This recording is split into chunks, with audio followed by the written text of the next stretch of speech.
నమస్కారం, welcome to social TV news. ముందుగా headline. Private పాఠశాలలు ముందస్తు అడ్మిషన్ల ప్రక్రియ చేపడితే చర్యలు తప్పవని హెచ్చరించిన ఎంఈఓ బ్రహ్మం. గ్యాస్ బండ ప్రజలకు గుదిబండగా మారిందని, పెంచిన గ్యాస్ ధరను రద్దు చేయాలని డిమాండ్ చేసిన సిపిఎం నాయకులు. నిషేధిత కాల్షియం కార్బైడ్ వినియోగంపై పండ్ల వ్యాపారులకు అవగాహన. వక్ఫ్ బోర్డును కాపాడండి, రాజ్యాంగాన్ని రక్షించండి అనే నినాదంతో నంద్యాల ముస్లిం జేఏసీ ఆధ్వర్యంలో రౌండ్ టేబుల్ కాన్ఫరెన్స్.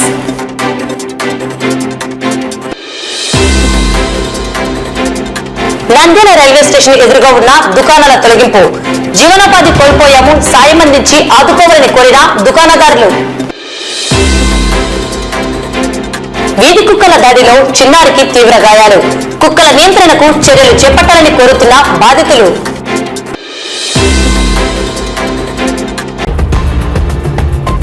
రెండు 2024-25 విద్యా సంవత్సరం ఏప్రిల్ 23వ తేదీ ముగియనుంది.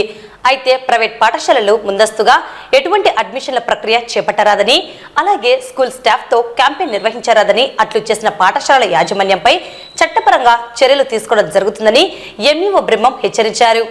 నంద్యాల మండలంలో ఉన్నటువంటి అన్ని ప్రైవేట్ పాఠశాల యాజమాన్యాలకు ముఖ్య గమనిక ఏంటంటే, మనకు ముఖ్యంగా మనకు పాఠశాలల దగ్గర, తర్వాత మీ స్టాఫ్తో కావచ్చు, ఇంకో రకం కావచ్చు, మనకి ఇప్పుడు అకాడమిక్ ఇయర్ అనేటువంటిది ఈ మంత్ ఏప్రిల్ మంత్ చివరికి 23వ నాటికి కంప్లీట్ అవుతుంది. కాబట్టి దయచేసి మీరు అర్థం చేసుకోండి. ఎవరు కూడా బోర్డులు పెట్టడము, అడ్మిషన్లు స్టార్ట్ అయినాయని పెట్టడము, తర్వాత స్టాఫ్ చేత క్యాన్వాస్ చేయించడము, ఇవన్నీ కూడా చేయకూడదు.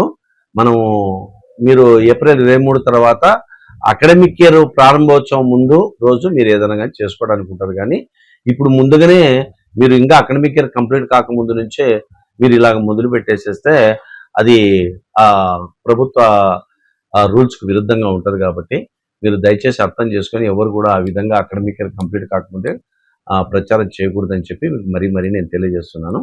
ఇంకో విషయం ఏంటంటే, ఏపీఎంఎస్లో, ఏపీ మోడల్ స్కూల్లో ఏ విద్యార్థులు అయితే అప్లై చేశారో వాళ్ళ వివరాలు మనకు ఈ స్కూల్ అటెండెన్స్ యాప్లో మీరు వెళ్ళిన తర్వాత అక్కడ ఏపీఎంఎస్లో మీరు క్లిక్ చేస్తే దాంట్లో డీటెయిల్స్ అన్నీ వస్తాయి. ఆ పిల్లవాని పేరు మీద లైవ్ ఫోటో అనేటువంటిది ఒకటి క్యాప్చర్ చేసి మీరు ఇమీడియట్గా చేయాలని చెప్పి మీకు మరీ నేను తెలియజేస్తున్నాను. ఏపీ మోడల్ స్కూల్కు సంబంధించి విద్యార్థులు మీ పాఠశాల నుంచి ఎవరైతే అప్లై చేసి ఉంటారో అడ్మిషన్ కోసము, వారి వివరాలను మనం లైవ్ ఫోటో అనేది తీయాలి. కాబట్టి ఆ లైవ్ ఫోటో ఎలా తీయాలంటే, స్టూడెంట్ అటెండెన్స్ యాప్లోకి వెళ్ళి ఏపీఎంఎస్ అనేటువంటి ఒక ఆప్షన్ ఉంటుంది. దాని మీద క్లిక్ చేస్తే పిల్లల వివరాలన్నీ లిస్ట్ వస్తుంది. ఆ లిస్ట్లో మీ పిల్లలు ఎవరైతే ఉన్నారో ఆ పిల్లల మీద మీరు క్లిక్ చేస్తే లైవ్ ఫోటో అడుగుతుంది. కాబట్టి ఆ లైవ్ ఫోటోను మనం చేసేసినట్టే అక్కడికి ఆ ప్రక్రియ అనేది పూర్తవుతుంది. కాబట్టి ఈ విధానాన్ని ఇమ్మీడియట్గా చేయాలని చెప్పి మరీ నేను తెలియజేస్తాను. గ్యాస్ సిలిండర్ పై 50 రూపాయలు, పెట్రోల్ డీజిల్ ధరలను 2 రూపాయలకు పెంచారని, వాటిని రద్దు చేయాలని సిపిఎం డిమాండ్ చేసింది. ఈ సందర్భంగా నంద్యాల పట్టణంలో ఉన్న గాంధీ చౌక్ దగ్గర గ్యాస్ సిలిండర్ భారాన్ని మేం మొయ్యలేం బాబు అంటూ నిరసన కార్యక్రమం చేయడం జరిగింది. ఈ కార్యక్రమానికి సిపిఎం పట్టణ కమిటీ సెక్రటేరియట్ సభ్యులు పుల్ల నరసింహ అధ్యక్షత వహించారు. కార్యక్రమంలో సిపిఎం జిల్లా ప్రధాన కార్యదర్శి Ramesh Kumar, APCC general secretary Mohan Rao, CPI జిల్లా కార్యదర్శి రంగనాయుడు, రాష్ట్ర ప్రధాన కార్యదర్శి డాక్టర్ నిరంజన్ తదితరులు పాల్గొని కార్యక్రమాన్ని ఉద్దేశించి మాట్లాడారు. ఈ కార్యక్రమంలో సిపిఎం జిల్లా కార్యవర్గ సభ్యులు నాగరాజు, సిపిఎం సీనియర్ నాయకులు తోటమద్దులు ముఖ్య అతిథులుగా పాల్గొన్నారు. ఈ కార్యక్రమంలో సిపిఎం పట్టణ కమిటీ సెక్రటరియట్ సభ్యులు వెంకటలింగం, పట్టణ కమిటీ నాయకులు శివ, జైలాన్ మరియు నాయకులు నాగన్న, సాయి, వంశీ, సాయి, సందీప్, కిషోర్, రాజేష్ తదితర నాయకులు పాల్గొన్నారు. 50 రూపాయల వ్యవహారానికి సంబంధించి దేశవ్యాప్తంగా ఈరోజు ప్రజానీకం బగ్గుమంటున్నారు. కారణం ఏమిటి అంటే, మొత్తం ప్రపంచవ్యాప్తంగా క్రూడ్ ఆయిల్ యొక్క ధరలు తగ్గిపోతా ఉంటే మన దేశంలో దాని నుంచి వచ్చేటువంటి పెట్రోల్, డీజిల్, గ్యాస్ ఇటువంటివన్నీ ధరలు పెంచుతూ పోతున్నారు. మరి దుర్మార్గం ఏంటంటే, డీజిల్ మీద 2 రూపాయలు, పెట్రోల్ మీద 2 రూపాయలు పెంచుతూ అసలు మేమేం పెంచలేదని, అంటే లీటర్కు 2 రూపాయలాగా పెంచితే కోట్ల లీటర్లు రోజుకు అమ్ముడుపోయే ఈ దేశంలో ఎన్ని వేల కోట్ల రూపాయల యొక్క ప్రభుత్వం దండుకుంటా ఉంది అనే విషయాన్ని ప్రజానీకం కూడా అర్థం చేసుకుంటున్నారు. ఈ రోజు ఆ గ్యాస్ ధరలు పెరగడంతో గతంలో 40-50 సంవత్సరాల క్రితము కట్టెల పొయ్యిలు ఏ విధంగా అయితే ఉపయోగించుకున్నారో మళ్ళీ ఎన్నికిపోవాల్సిన పరిస్థితి అనేది ఈ దేశంలో మహిళలకు రాబోతా ఉంది. మహిళా రాజ్యం మాదని చెప్తున్నారు. వాళ్ళు మహిళలకు చేసేది ఇదేనా? ఇటువంటి అన్యాయం చేస్తూ ఉంటే చూస్తూ ఊరుకున్నటువంటి మన యొక్క రాష్ట్ర ప్రభుత్వం, చంద్రబాబు నాయుడు గారు చెప్పే మాటలేమో చాలా ఘనంగా ఉన్నాయి. ఏం మాట్లాడినా గత ప్రభుత్వాల గురించి మాట్లాడడం తప్ప తాను ఏం మంచి చేయబోతున్నాడు చెప్పేదానికి ఆయనకు చేతులు లేవు. ఏ మాత్రం కూడా తాను ఇచ్చినటువంటి ఆ యొక్క 6 అమలు చేసేదానికి ఆ యొక్క చేతులు రావడం లేదు. ఇదిగో నేను ఆ యొక్క దాన్ని ముందుకు తీసుకుపోయేదానికి నేను ముందుంటున్నాను. ఈ యొక్క రాష్ట్రము దేశంలో 2వ స్థానంలోకి వచ్చింది చెప్పుకుంటున్నాడు. మనకంటే వెనుకబడినటువంటి ఆ యొక్క తమిళనాడు రాష్ట్రము 9.69% ఉంటే మనది 8.21 ఉంది. అంటే సుమారు 2% ఎక్కువగా ఆ యొక్క రాష్ట్రం ఉంటే ఈయనేదో చెప్పుకుంటున్నాడు. అంటే మన యొక్క దేశ ప్రధాని కూడా చెప్పుకుంటున్నాడు ప్రపంచంలోనే నాది 5వ స్థానం అని. ఆ యొక్క అమెరికాది 27 కోట్ల మిలియన్ డాలర్లు ఆస్తి ఆయనదైతే 17 కోట్ల రూపాయలు చైనాదైతే మనది కేవలము 5 కోట్లు. 5 కోట్ల మిలియన్ డాలర్లు 27 కోట్ల మిలియన్ డాలర్లకి ఎంత తేడా ఉంది చెప్పుకోవడానికి ఏమాత్రం సిగ్గుపడడం లేదు.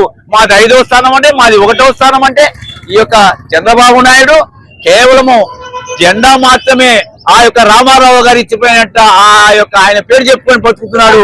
ఈయన బీజేపీ అడుగుచాడల్లో నడుస్తున్నాడు అనేది ప్రజానీకం అర్థం చేసుకుంటున్నారు. అందుకని ఇప్పటికైనా సరే చంద్రబాబు నాయుడు ఆ రోజు ఏదైతే మాట ఇచ్చాడో ఆ మాటకు కట్టుబడి ఉండాలా. లేదనంటే ఆయనకు వచ్చే కాలంలో పుట్టగతులు ఉండవనేది సిపిఎం పార్టీగా మేము తెలియజేస్తున్నాం. కేంద్ర రాష్ట్ర ప్రభుత్వాలు అధికారంలోకి రాకముందు మేము వీనికి అధికారంలోకి వస్తే ప్రజలందరూ సుభిక్షంగా ఉంటారు, సంతోషంగా ఉంటారు, ధరలు అనేది పెంచమని చెప్పి కేంద్ర రాష్ట్ర ప్రభుత్వాలు ఆ రోజు ఎన్నికలకు ముందు మాట ఇచ్చినాయి. ఈ రోజు అధికారంలోకి వచ్చి 10 నెలలు కాకముందే ప్రజల మీద భారాలు వేపి ప్రజలు నడ్డి విడిచే పరిస్థితి ఈ రోజు కేంద్ర రాష్ట్ర ప్రభుత్వాలు కనపడతా ఉంది. గ్యాస్ ధర ఈ రోజు 50 రూపాయలు గ్యాస్ ధర పెంచినారు. దేశవ్యాప్తంగా 9,000 కోట్ల రూపాయలు ఈ రోజు ప్రజల మీద భారం పడతా ఉంది. అదే విధంగా పెట్రోల్ డీజిల్ ధరలు కూడా పెంచినారు. పెట్రోల్ డీజిల్ ధరలు పెంచడం వల్ల 32,000 కోట్ల రూపాయలు ప్రజల మీద భారం పడతా ఉంది. మొత్తం 40,000 కోట్ల రూపాయలు ఈ రోజు ప్రజల మీద భారం పడతా ఉంది. ఆ రోజు ఎన్నికల ముందు మీరేం చెప్పినారు? మేము అధికారంలోకి వస్తే ధరలు తగ్గిస్తాం, ప్రజలు బాగుంటారని చెప్పినారు. మరి ఈ రోజు సిపిఎం పార్టీ మేము ప్రశ్నిస్తా ఉన్నాం, మీరు తగ్గించే ధరలు ఇవే.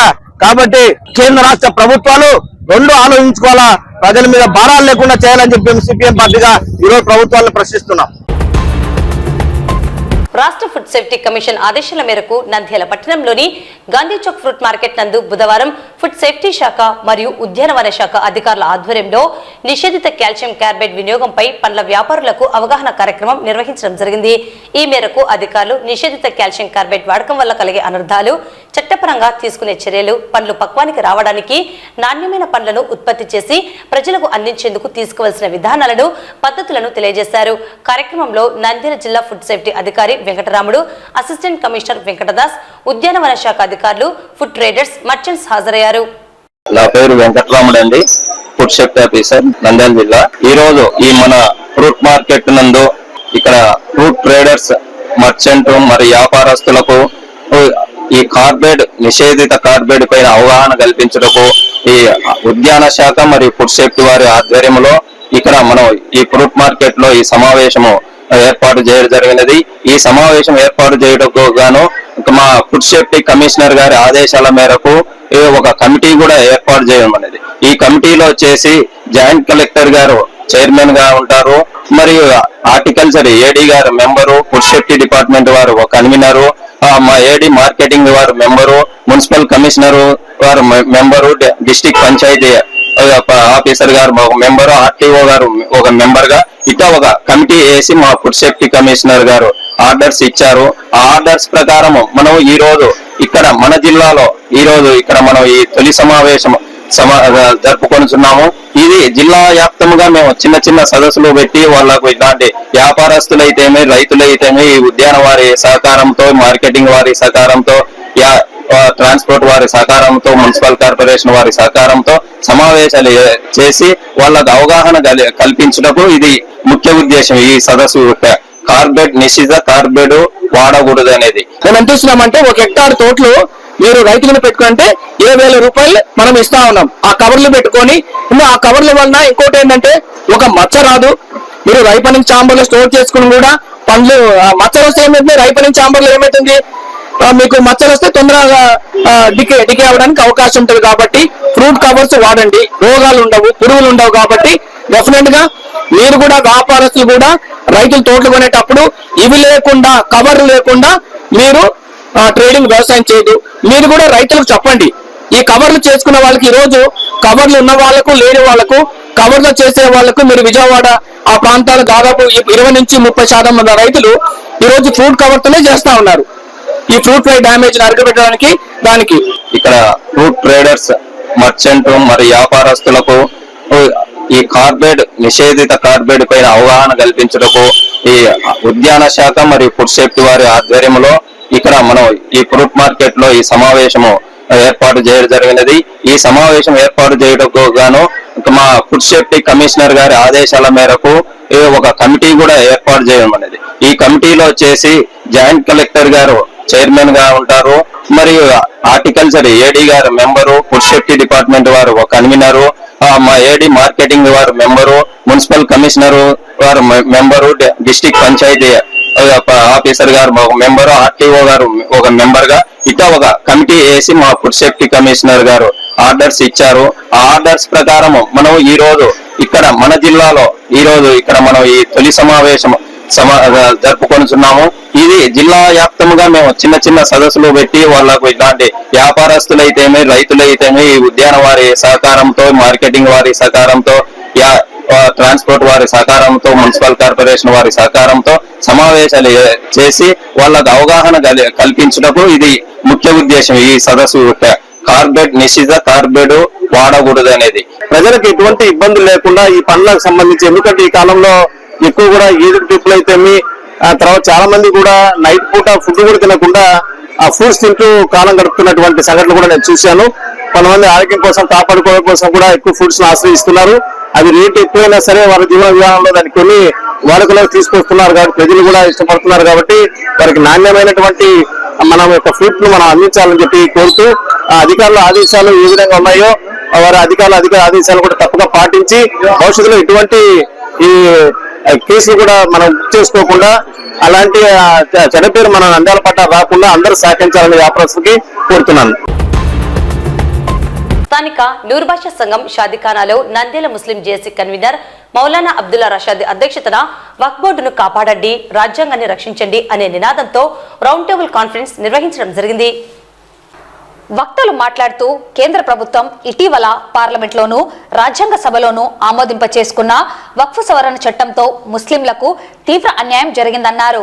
వక్ఫ్ బోర్డులో ముస్లిం మెతర్లను చొప్పించడం, వేరే ఏ మత దేవాదాయ శాఖకు లేని కండిషన్లు ఈ సవరణల ద్వారా చేయడం ముస్లింల ఎడల వివక్షను చూపిస్తుందన్నారు.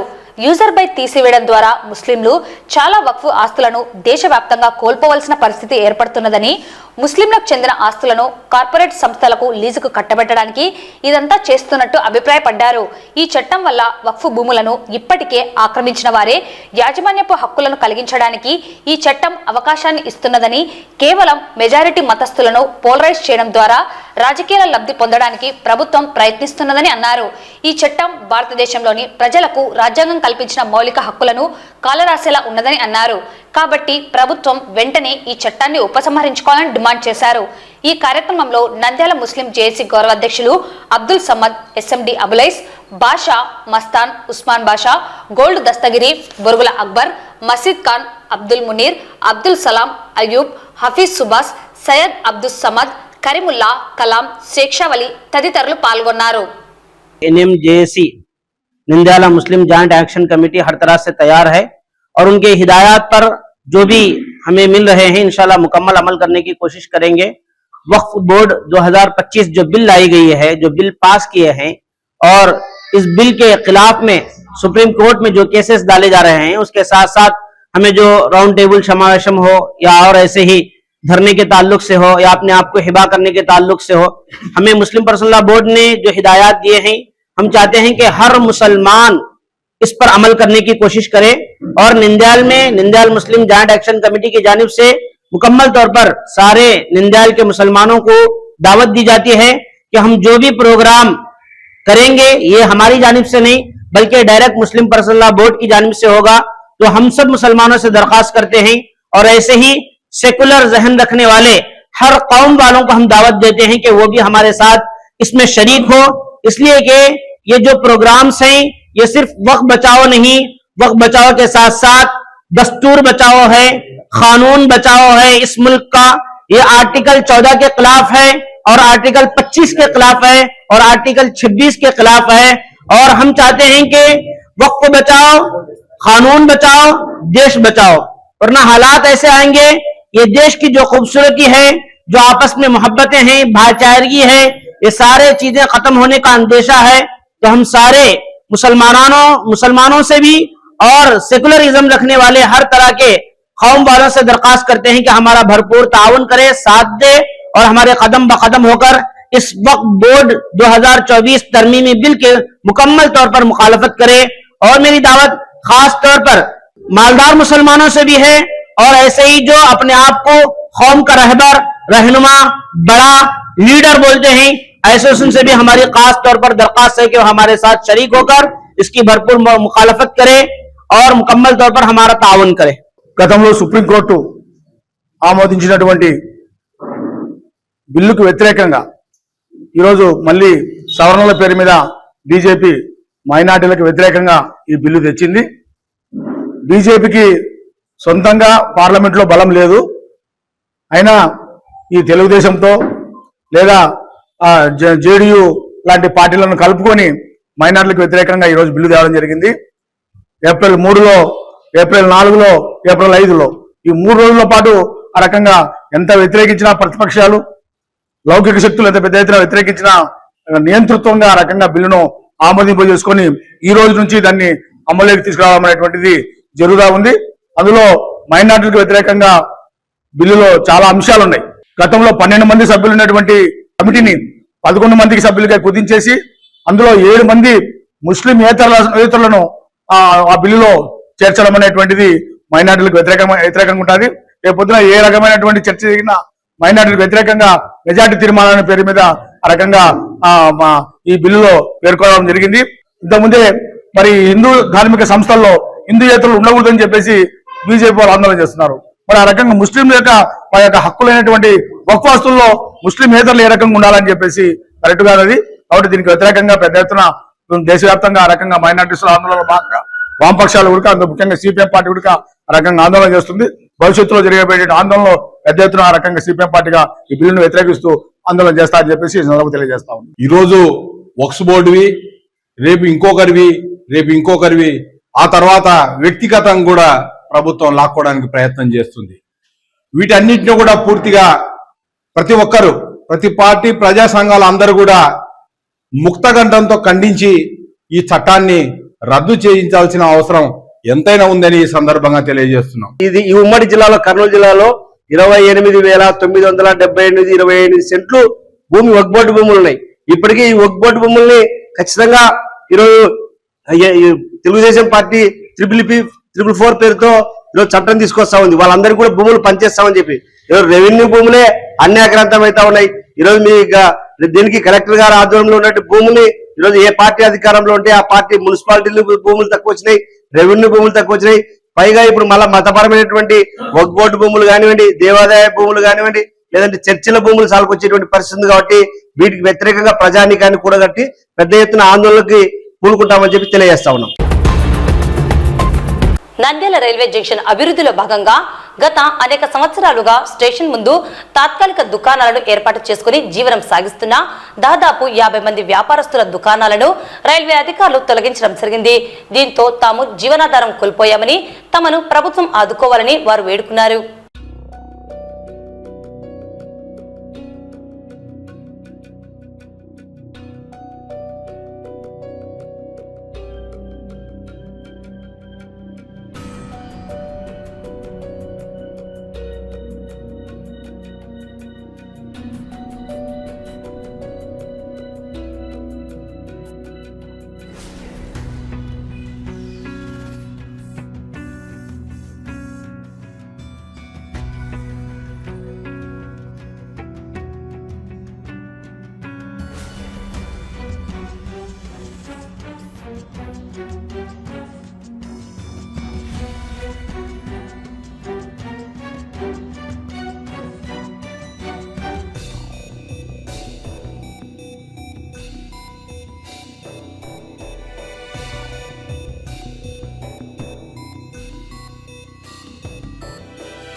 నంద్యాల పట్టణం నూనెపల్లె మారుతి కాలనీలో బుధవారం చిన్నారి లౌకేశ్వరి ఆడుకోవడానికి బయటకు వెళ్లి వస్తూ అంగడి వద్ద తినుబండారాలు కొనుక్కొని వస్తున్న సందర్భంలో వీధి కుక్కల గుంపు ఒక్కసారిగా దాడి చేసి తీవ్రంగా గాయపరిచాయి.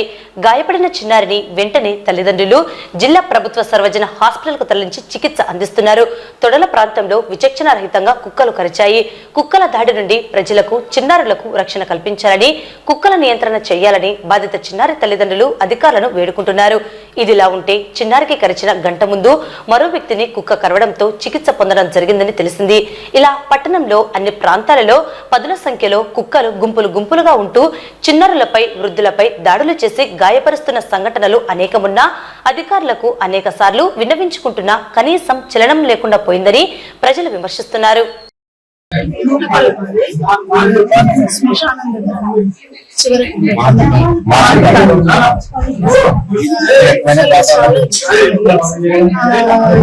ఆడుకోవడానికి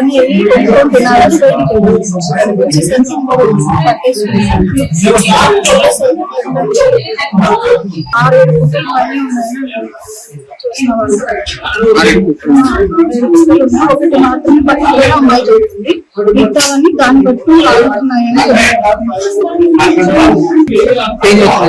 సెకండ్ క్లాస్ రాజేంద్ర కుమార్ అండి. నాకు లోకేశ్వరి మా అందరికి కొనుక్కోవడానికి పరిచయం పరిస్థితి ఇప్పుడైతే చాలా చేయడం కానీ చేస్తే బాగుంటుంది. ఇంకో బాగా కలిసి ఇంకొక అతను కూడా కలిసింది, అతను కూడా వచ్చి నేర్చుకుంటున్నాడు ఉన్నాడు ఇంతవరకు. మారుతున్నారు. వార్తలు ముగించే ముందు ముఖ్యాంశాలు మరోసారి. ప్రైవేట్ పాఠశాలలు ముందస్తు అడ్మిషన్ల ప్రక్రియ చేపడితే చర్యలు తప్పవని హెచ్చరించిన ఎంఈఓ బ్రహ్మం. గ్యాస్ బండ ప్రజలకు గుదిబండగా మారిందని, పెంచిన గ్యాస్ ధరను రద్దు చేయాలని డిమాండ్ చేసిన సిపిఎం నాయకులు. నిషేధిత కాల్షియం కార్బైడ్ వినియోగంపై పండ్ల వ్యాపారులకు అవగాహన. వక్ఫ్ బోర్డును కాపాడండి, రాజ్యాంగాన్ని రక్షించండి అనే నినాదంతో నంద్యాల ముస్లిం జేఏసీ ఆధ్వర్యంలో రౌండ్ టేబుల్ కాన్ఫరెన్స్.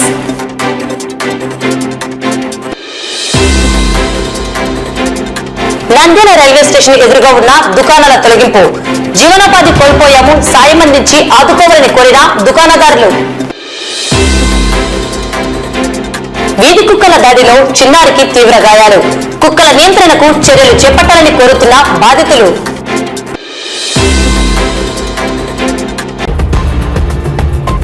ఈ వార్తలు ఇంతటితో సమాప్తం. నమస్కారం.